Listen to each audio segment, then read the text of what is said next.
हाय।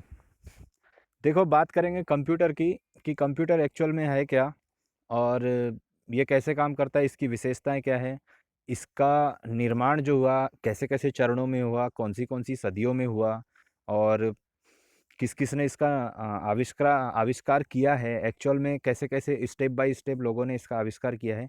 सारी चीज़ों के बारे में डिस्कस करेंगे एक ही वीडियो में। मैं यहाँ आपको पढ़ाने आया हूँ, मेरा नाम मिलिंद है। और ये देखो, मैं पहाड़ों के साइड आया हूँ पढ़ाने। ठीक है, शुरू करते हैं। देखो, कंप्यूटर कंप्यूटर क्या है। कंप्यूटर एक ऐसा विद्युत उपकरण है। कौन सा? विद्युत। चाहे वो बैटरी से मिले, इलेक्ट्रिसिटी मिले, किसी भी चीज़ से उसको पावर मिलना चाहिए, विद्युत मिलना चाहिए। वो एक ऐसा उपकरण है जो दिए गए निर्देशों का विश्लेषण करता है, अंदर ही अंदर विश्लेषित करता है और परिणाम प्रदान करता है। उसको हम आउटपुट बोलते हैं उसका। इनपुट तो हम लोग उसको निर्देश देते हैं, उसको बोलेंगे, लेकिन आउटपुट वो जो प्रदान करता है उसको बोलेंगे। ठीक है। अब देखो, कंप्यूटर इलेक्ट्रॉनिक मशीन है। कंप्यूटर क्या है? इलेक्ट्रॉनिक मशीन है जो डाटा तथा निर्देशों को इनपुट के रूप में खाता है और आउटपुट के रूप में देता है। ठीक है, ऐसी बात याद रखो। डाटाओं को इनपुट के रूप में ग्रहण करता है, उसका विश्लेषण करता है, खाता है, पचाता है, आवश्यक परिणामों को निर्धारित प्रारूप में आउटपुट के रूप में हमको देता है, मतलब एनर्जी देता है। ये मान के चलो, कुछ और मत सोचना है। देखो, यह मुख्यतः कैलकुलेटर, टाइपराइटर तथा टेलीविज़न के संगम को कहा जाता है। कैलकुलेटर जोड़ना घटाना, टाइपराइटर मतलब टाइप करके हम लोग कुछ बना सकते हैं, टेलीविज़न मतलब हमको दिखता भी है। तो ये सब सारी चीज़ों के संगम को कंप्यूटर बोल सकते हैं। इसके संगम से वो बना होता है। ठीक है, आगे देखते हैं। कंप्यूटर की विशेषताएं क्या होना चाहिए?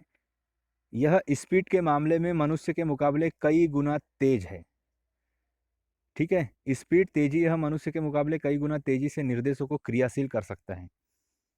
कुछ मनुष्य होते भी हैं जिनको बहुत ज़्यादा जोड़ना घटाना बहुत अच्छा लगता है, बहुत जल्दी जल्दी जोड़ते हैं, लेकिन ये सबसे ज़्यादा तेज माना जाता है। ठीक है, सुपर कंप्यूटर तो अभी बहुत भयंकर टाइप का है, पागल कर देगा, लेकिन वो हमारे यूज़ में नहीं आ सकता। उसको खुफिया एजेंसियाँ यूज़ करती है, उसके बारे में कभी डिस्कस करेंगे।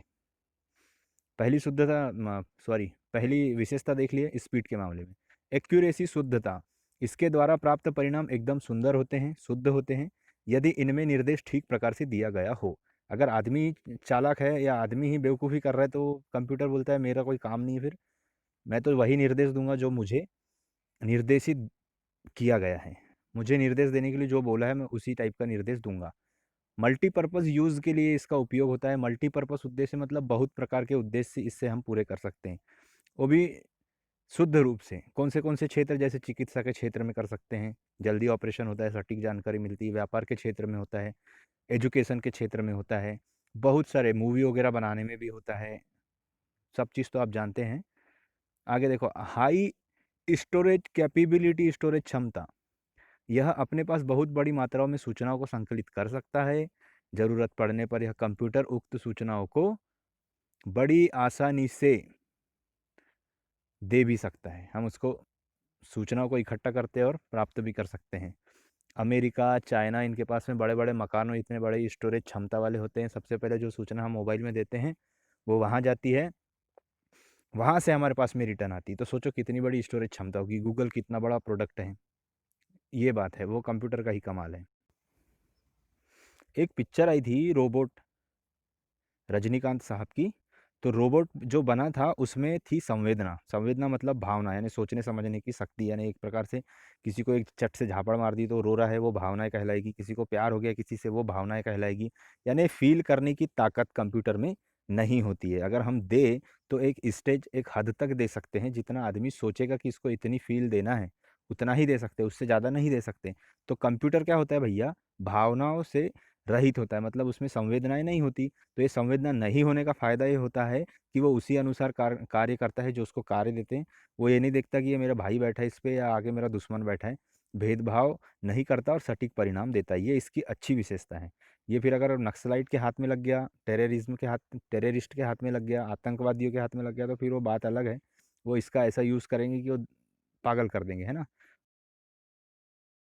वो- और एक विशेषता देखो, गोपनीय पासवर्ड अगर हमने इसमें डाल दिया तो फिर ये बाप बन जाता है सबका, सुरक्षित हो जाता है।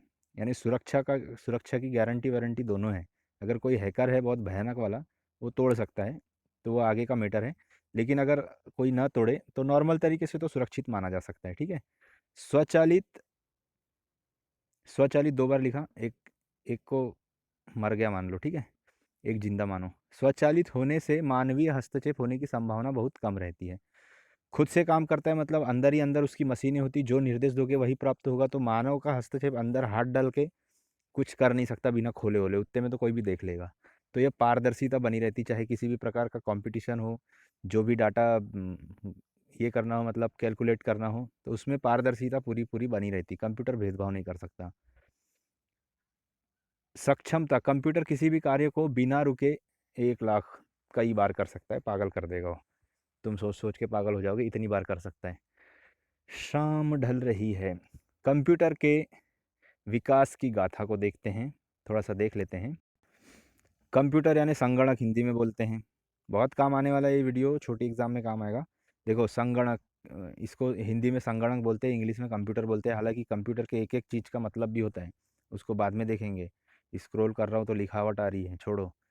1623 ईस्वी में जर्मन विल्हेम सिकार्ड ने 1600 ईस्वी में जर्मन विल्हेम सिकार्ड ने प्रथम यांत्रिक कैलकुलेटर का विकास किया था। कंप्यूटर का शुरुआत का बच्चा ये प्रथम यांत्रिक कैलकुलेटर का विकास किया था। यह कैलकुलेटर जोड़ने, घटाने, गुणा और भाग करने में सक्षम था बेचारा। अभी का जो छोटा सा कैलकुलेटर आता है उस टाइप से था।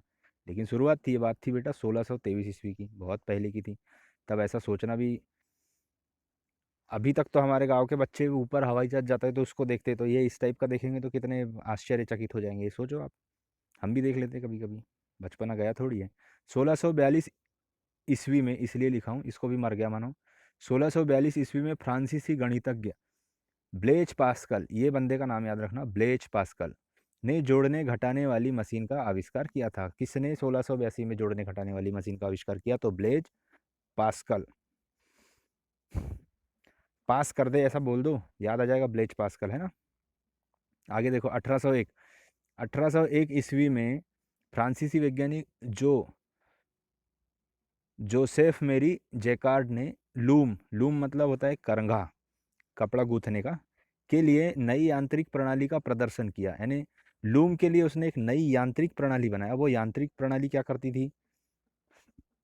उन्होंने लूम की प्रोग्रामिंग की, जिससे पेपर कार्डों में छेदों के पैटर्न के द्वारा मशीन को मन मुताबिक वीविंग ऑपरेशन का आदेश दिया जाना संभव हो सका।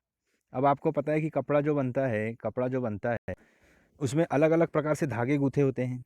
तो एक एक धागे को गूंथना बहुत खतरनाक टाइप का होता है। तो ये डिज़ाइन बनाने के लिए छेदों का क्या किया, पेपर कार्डों के छेदों के पैटर्न के द्वारा मशीन को मन मुताबिक घूमने के लिए, प्रोसेस करने के लिए मजबूर कर दिया। ऐसे यंत्र का आविष्कार किया किसने? 1801 ईस्वी में फ्रांसीसी वैज्ञानिक जोसेफ मेरी जेकार्ड ने, ठीक है। लूम यानी करंघे के लिए नई यांत्रिक प्रणाली का प्रदर्शन किया। अब देखो क्या होता है, जिससे मशीन को आदेश देना संभव होगा। 1833, 32 साल बाद, 1833 से 1871 ईस्वी तक ब्रिटिश गणितज्ञ और वैज्ञानिक चार्ल्स बेबेज, ये इसको कंप्यूटर का आविष्कार कहा जाता है, ने जैकार्ड पंच कार्ड प्रणाली का आविष्कारक कौन है? Charles Babbage. कंप्यूटर का आविष्कारक कौन है? Charles Babbage. प्रयोग करते हुए एनॉटिकल इंजन का निर्माण किया।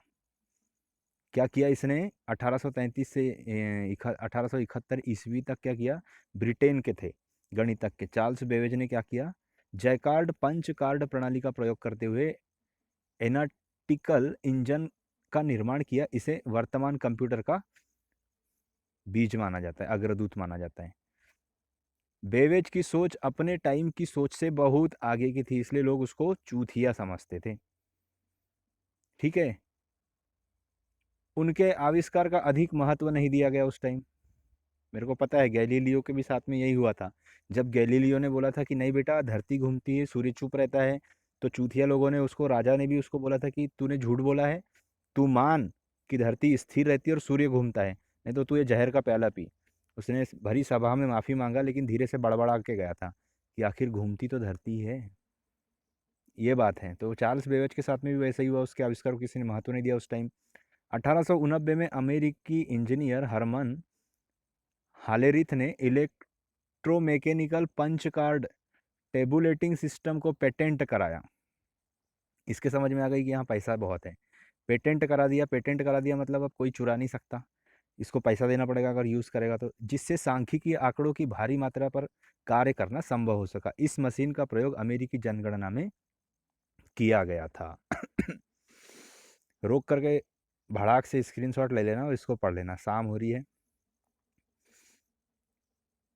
1941 ईस्वी में जर्मन इंजीनियर क्या है, कॉनर्ड से ने प्रथम पूर्णतया क्रियात्मक डिजिटल कंप्यूटर Z3 का आविष्कार किया। ये Z3 ऐसा आएगा, हाँ, कंफ्यूज नहीं होना, एग्जाम में आएगा। तो Z3 का आविष्कार किया जिसे प्रोग्राम द्वारा नियंत्रित किया जा सकता था। यहाँ से शुरू होता है 1941 से।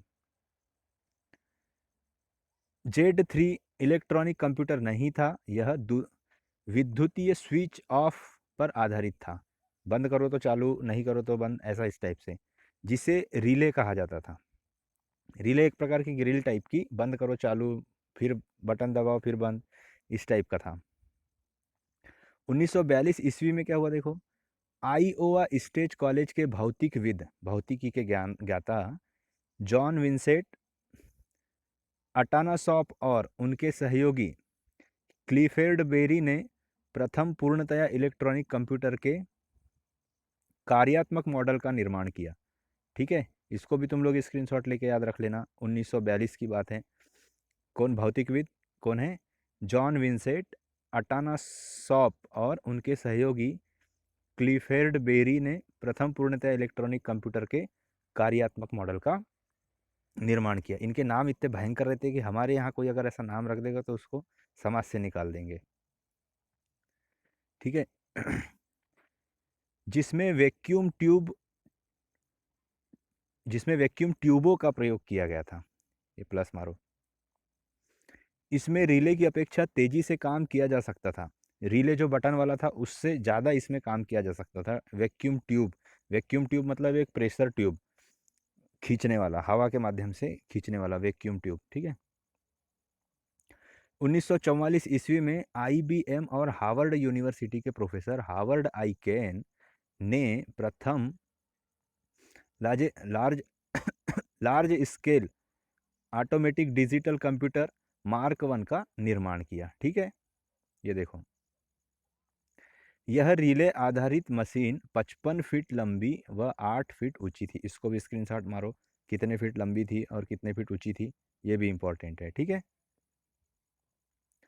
ज़्यादा वीडियो नहीं है, थोड़ा सा है। 1983 ईस्वी में ब्रिटिश वैज्ञानिक ने द्वितीय विश्व युद्ध के दौरान, द्वितीय विश्व युद्ध कब से चला, 1939 से लेकर के 1945 तक चला। ठीक है,